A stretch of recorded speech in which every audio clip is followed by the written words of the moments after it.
Microsoft Excel हम आज start करेंगे, जिसमें आपको सबसे पहले ये पता होना चाहिए कि इसका यूज क्या है। ठीक है, तो माइक्रोसॉफ्ट एक्सेल का यूज हम कब करते हैं, जैसे कि हमें क्या करना है, किसी का रिकॉर्ड तैयार करना है।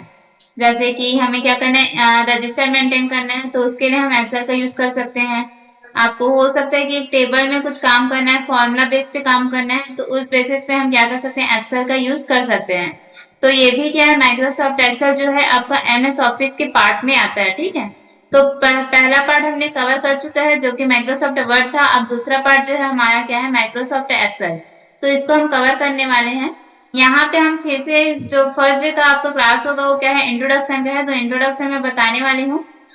इसमें से बोल सकते हैं कि 50% आपको पता भी है कि किस किस चीज को हम क्या क्या नाम से जानते हैं, लेकिन उसके अलावा इसमें और भी एक्स्ट्रा फीचर्स है जो इसको हमने माइक्रोसॉफ्ट वर्ड में नहीं देख पाया है, तो उन चीजों को हम यहाँ पे कवर करेंगे। ठीक है, तो सबसे पहले आपको पता है ये तीनों बटन का काम क्या क्या है। आपका क्लोज बटन होता है, एक होता है आपका रीस्टोर डाउन या तो फिर मैक्सिमाइज बटन बोल सकते हैं। नेक्स्ट हमें मिलता है तो इसको हम बोलते हैं मिनिमाइज, सबको पता है तीनों। नेक्स्ट हम आगे बढ़ते हैं तो आपको यहाँ पे पता है कि इसको हम टाइटल बार के नाम से जानते हैं। और नीचे जाते हैं तो आपको क्या क्या मिलता है, होम है, इंसर्ट है, पेज लेआउट है, फॉर्मूलास है, ऐसे बहुत सारे आपको टैब दिखाई देते हैं जिसको हम किस नाम से जानते हैं, मेन्यू बार। ठीक है, नेक्स्ट हम जाते हैं तो यहाँ पे आप देख पा रहे हैं कि जैसे जैसे हम जिस मेन्यू को क्लिक करते हैं उसके बेसिस पे नीचे ऑप्शंस क्या होते जाते हैं, चेंज होते जाते हैं, फिर आते जाते हैं बोल सकते हैं। तो ये जो बार होता है इसको जानते हैं आप रिबन बार के नाम से। अब जाएंगे यहाँ पे नीचे की ओर तो ये होता है नेम बार या फिर नेम बॉक्स बोल सकते हैं, ये वाला आपने पहली बार देखा है। और साथ में इसी बार को हम क्या बोलते हैं, फॉर्मूला बार। जहां पे हम किसी भी सेल पे कोई फॉर्मूला डाल रहे हैं तो उसको हम फॉर्मूला बार के नाम से जानेंगे। मतलब जो भी बोल सकते हैं, जो भी हम फॉर्मूला डालते हैं वो यहाँ पे आपको दिखाई देगा। अब यहाँ पे ये जो नेम बॉक्स है, नेम बॉक्स कैसे बनता है, तो सबसे पहले हमारे पास जो एक्सेल शीट खुला है उसमें आप ये देख पा रहे हैं कि ये एक चेक बॉक्स है, यानी बॉक्स की तरह दिखाई दे रहा है। इसी बॉक्स को हम सेल के नाम से जानते हैं, पहला यही है। और दूसरा, इस बॉक्स का ना अपना अपना नाम है, फिर इस सेल का अपना अपना खुद का एक नाम है। जैसे कि यहाँ पे मैं अगर कर्सर रखूं तो आप दो चीज को हाईलाइट करते हुए दिख रहा होगा। एक तो आपका ए दिख रहा है जो कि आपका कॉलम का हेडिंग है, और इधर हम जाएंगे तो ये रो का हेडिंग क्या है, 1 2 3। ठीक है, तो यहाँ पे मैं कर्सर जिसमें भी रखी हूँ उसका नाम यहाँ पे आ रहा है, आप देख पा रहे हैं मैंने सी कॉलम में रखा है और थर्ड नंबर के रो में, तो इसका नाम क्या है, C3। वैसे ही बाई चांस यहाँ पे हम रखते हैं तो इसका नाम क्या हो सकता है, J4। इस तरीके से आप इसका फॉर्मूला यूज कर सकते हैं, लेकिन फिलहाल अभी जितना बॉक्स में सेलेक्ट करें उसका क्या है, एक पर्सनल नाम है अपना अपना। क्लियर है क्या, इतना मैंने जितना भी बताया है। नेक्स्ट हम जाते हैं तो यहाँ पे आपको मैंने ये हेडिंग तो बता ही दिया, ये वाला क्या है आपका ABCD जो आता है वो आपका कॉलम का हेडिंग है, और 1 2 3 जो दिखाई दे रहा है वो आपका रो का हेडिंग है। नेक्स्ट हम देखेंगे तो इधर आपको मिलता है स्क्रॉल बार। स्क्रॉल बार आप जानते हैं कि आप अपने पेज को ऊपर नीचे करने के लिए इस तरीके से यूज करते हो। अब यहाँ पे हम पेज नहीं बोलेंगे, एक्चुअल में यहाँ पे जो दिखता है उसको हम बोलते हैं वर्कशीट। ठीक है, माइक्रोसॉफ्ट वर्ड में हम बोलते थे पेज, यहाँ पे इसको हम बोलेंगे सीट। हम किस पे काम करेंगे, सीट पे। अब इसी से रिलेटेड आपको नीचे कुछ जानकारी दिखाई दे रही है, जैसे कि सीट 1, सीट 2, सीट 3। यहाँ पे और दिख रहा है न्यू सीट या न्यू वर्कशीट करके ओपन होगा। तो यहाँ पे जो दिखता है ये हम सीट 1 में काम कर सकते हैं, सीट 2 में जाकर के नया काम कर सकते हैं। तो इस तरीके से हम लेते चलेंगे। हमें जब भी डाटा एंट्री का जो भी काम हम करेंगे यहाँ पे, तो यहाँ पे क्या होगा, अलग अलग बोल सकते हैं जो भी हमें तैयार करना है उसके लिए हम सीट 1, फिर नया जानकारी शुरुआत करना है तो सीट 2, इस तरीके से हम प्रयोग में लाएंगे। हम माइक्रोसॉफ्ट वर्ड में क्या कर रहे थे, एक नया पेज लेते थे, न्यू पेज ऐसा करके, यानी कि ब्लैंक पेज। तो यहाँ पे आपको ब्लैंक पेज तो नहीं मिलेगा, आप क्या कर सकते हैं, सीट 1, सीट 2, सीट 3 इस तरीके से हेल्प ले सकते हैं। आगे हम और खोलना चाहते हैं तो इसको भी क्लिक कर सकते हैं, सीट 4 खुल गया। वैसे कंटिन्यू आपको दिखाई देंगे। अब यहाँ पे हम जाते हैं तो ये भी स्क्रॉल वाला ही काम करेगा। यहाँ पे जो दिख रहा है वहां पे कुछ जानकारी नहीं है भाई, स्टेटस बार है, आने देख पा रहे हो, एक ब्लू स्क्रीन है जहाँ पे क्या होता है, यहाँ मैसेज आना रहता है। बट आप एक्सेल में जब क्या करेंगे, सेव करेंगे फाइल को, तो यहाँ पे आपको जानकारी दिखाई नहीं देगी। आपको बस अपने में कंफर्मेशन होना चाहिए कि कंट्रोल एस दबाएं तो सेव हो गया, या फिर जो भी सेव बटन आप जानते हैं वहां से सेव करेंगे तो आपको ये क्लियर होगा। नेक्स्ट हम देखेंगे तो ये स्क्रॉल वाला है। आप जानते हैं कि इस तरीके से हम स्क्रॉल करते हैं तो आपकी जानकारी अब क्या हो रहा है, कॉलम के साइज को आप स्क्रॉल करके देख पा रहे हैं। आप देख पा रहे हैं कि ये आगे बढ़ते चल रहा है, हो रहा है क्या, देखिए अगर हम नीचे की ओर को ऐसे एरो को क्लिक करते हैं तो आगे का नंबरिंग बढ़ते चलता है, देख सकते हैं। तो दोनों साइड आपको यहाँ पे स्क्रॉल करने का ऑप्शन मिलता है, जो कि वर्ड में आपको एक ही मिल रहा था, जो कि ऊपर से नीचे के लिए था। अब हम आगे बढ़ते हैं तो यहाँ पे 2-3 ऑप्शन है, जिसको आप जानते हैं कि व्यू टैब में मिलता है। नॉर्मल है, पेज लेआउट है, और नेक्स्ट आपको मिलता है पेज ब्रेक प्रीव्यू। तो तीन जो ऑप्शन है मैं अभी क्लियर नहीं करूंगी, जब हम क्या करेंगे व्यू ऑप्शन पढ़ेंगे तो ये तीनों ऑप्शन आपको दिखाई देंगे। तो उसी टाइम व्यू टैब जब पढ़ेंगे तो उसको क्लियर किया जाएगा आपको। नेक्स्ट यहाँ पे हम देखते हैं तो हमें जूम पोर्शन दिखता है, जो कि अभी क्या है 100% में आपको दिखाई दे रहा है। अब आप क्या चाहते हैं, आप अपनी सुविधा अनुसार उसको बढ़ा घटा सकते हो, जूम कर सकते हो। आप तो जूम करना जानते हैं, जैसा जूम करेंगे तो ये बड़ा होते दिखाई देता है, और कम करते हैं यानी कि जूम आउट करते हैं तो ये छोटा होता है। सबको पता है इतना। लेकिन इसमें एक फीचर ये है जो कि 1 नंबर का क्वेश्चन बन सकता है। क्या होता है सबसे मिनिमम साइज इसका? 10% होता है, ठीक है। और जो मैक्सिमम साइज होता है इसका, मतलब जूम करने का, वो होता है 400। और किसी चेक करना है कि होता है कि नहीं, तो यहाँ पे हम मिनिमम में जा सकते हैं, 10% शो कर रहा है, दिख रहा है जूम।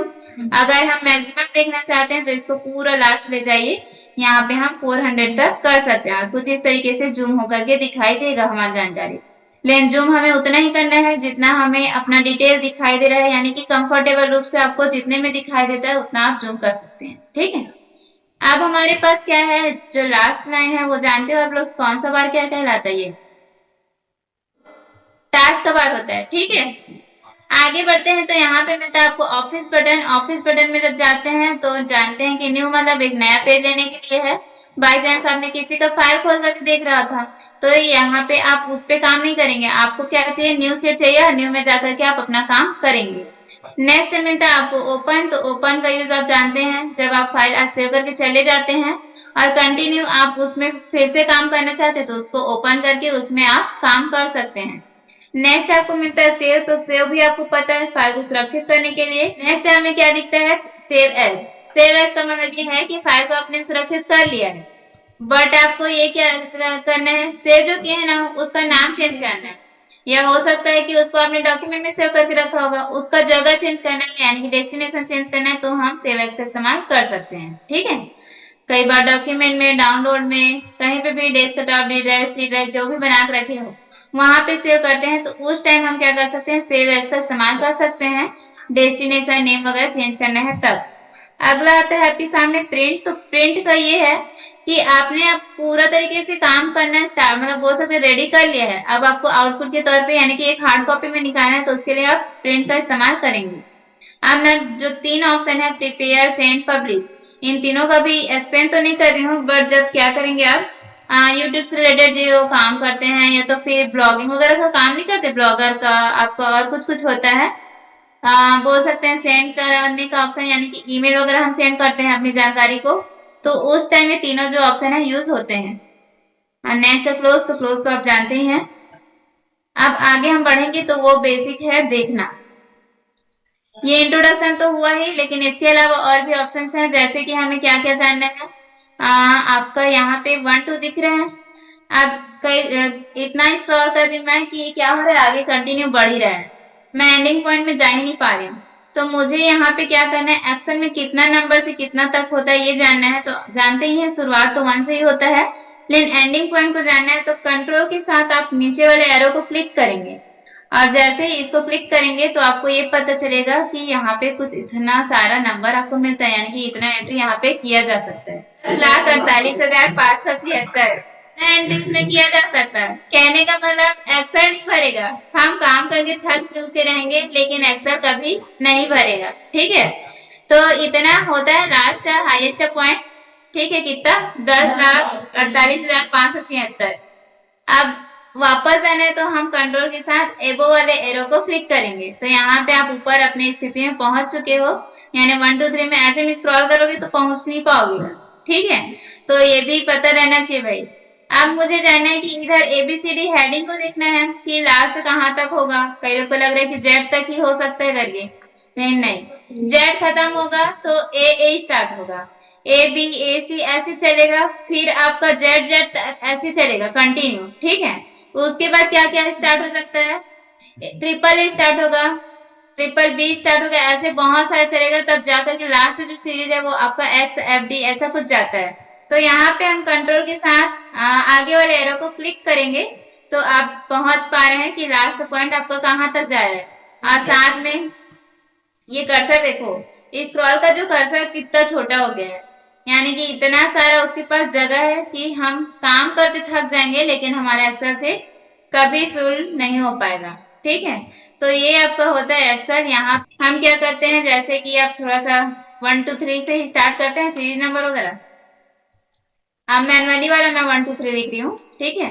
यहाँ पे हम 1 2 3 लिख रहे हैं, देखिए मुझे लिखना है 50 तक, तो मुझे मेहनत करने की आवश्यकता नहीं है। मैं क्या करूंगी, ये 1 2 3 मैंने लिख दिया। लिखने के बाद मैंने तीनों को सेलेक्ट कर दिया, या फिर देख सकते हैं भाई 1 2 भी लिखोगे 1 बस लिखोगे तो भी चलेगा। फिर है मैंने इतना 1 2 3 लिखा, लिखने के बाद आप देखिए मैंने सेलेक्ट किया। इसके बाद यहाँ पे जो डॉट वाला दिख रहा है आपको, इस डॉट को हम क्या करेंगे, पकड़ करके इस तरीके से खींचेंगे जहां तक हमें लाना है। जैसे कि यहीं पे मुझे रोकना है तो मैंने रोक दिया। आप देख पाए कि 1 2 3 लिखने के लिए आपको मेहनत करने की आवश्यकता है क्या, नहीं है।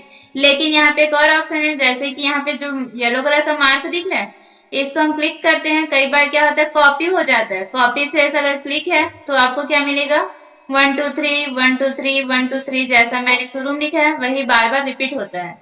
तो आपको कभी ऐसा चाहिए तो ये भी कर सकते हैं, नहीं तो आपको कंटिन्यू रखना है नंबर को, तो यहाँ पे हम क्या करेंगे, सेव सीरीज को क्लिक करेंगे। आगे हम बढ़ते हैं तो कुछ और बताते हैं जो कंटिन्यू चलता है। जैसे कि यहाँ पे मुझे लिखना है वीक नेम, जैसे कि संडे मंडे। शॉर्ट में लिखोगे तो शॉर्ट में आएगा, फुल फॉर्म में लिखोगे तो फुल फॉर्म में आएगा। मैं यहाँ पे संडे मंडे लिख रही हूँ, ओनली संडे मंडे मैंने लिखा है। अब मुझे आगे का भरना है बोल सकते हैं, तो इस तरीके से आप कर सकते हो। देखिए कितना बेनिफिशियल है आपके लिए, ठीक है। तो यहाँ पे Sunday Monday Tuesday Tuesday Wednesday Thursday ऐसे करके कंटिन्यू में आ रहा है, ठीक है। तो ये आपके लिए बहुत अच्छा है, अगर कभी ऐसा काम कर रहे हैं तो आपको लिखने की आवश्यकता नहीं है, जो कंटिन्यू आता है उसके लिए बिल्कुल मेहनत नहीं करना पड़ेगा। वैसे ही अगर हमें क्या लिखना है, मंथ नेम लिखना है, जनवरी फरवरी, शॉर्ट में भी लिख सकते हो, पूरा भी लिख सकते हो, जैसा लिखोगे उसी के हिसाब से वो क्या करेगा, बना करके देगा। मैंने ओनली जनवरी और फरवरी का लिखा है। नेक्स्ट आप देख सकते हैं कि कंटिन्यू ही आते चल रहे हैं। समझ आ रहा है, जनवरी फरवरी मार्च अप्रैल जो भी बोलते हो वो सारी चीजें दिखाई दे रहे हैं। फुल फॉर्म में लिखोगे तो फुल फॉर्म में आएगा, शॉर्ट में लिखोगे तो वो शॉर्ट में आता है। अब आगे बढ़ते हैं तो कुछ और जानकारी, जैसे कि कॉपी पेस्ट करते हैं आप, तो कॉपी पेस्ट से भी हम बच सकते हैं। जैसे कि मुझे क्या लिखना है यहाँ पे, रायपुर। मान लेते हैं ये रायपुर क्या है, एड्रेस है, जो भी इनका डिटेल होगा जो भी है, अभी फिलहाल मैं बता रही हूँ। और मुझे क्या करना है, सबके लिए रायपुर ही डालना है, तो हम क्या करते हैं यहाँ पे कॉपी, या फिर कंट्रोल से आप जान गए होंगे शॉर्टकट की, तो उसको भी कर सकते हैं। लेकिन उससे भी अच्छा ये है कि हम इसको ही क्या कर दे, पकड़ करके खींच दें, तो इससे भी ये हो जाता है कॉपी। या इसके अलावा और भी ऑप्शन है, डुप्लीकेट बनाना, कैसे कैसे होगा सब चीज आपको बारी बारी बताया जाएगा। लेकिन मेन जो बेसिक है यानी कि आपका इंट्रोडक्शन पार्ट है, इसमें मैं इन सारी जानकारी को बता दी हूँ।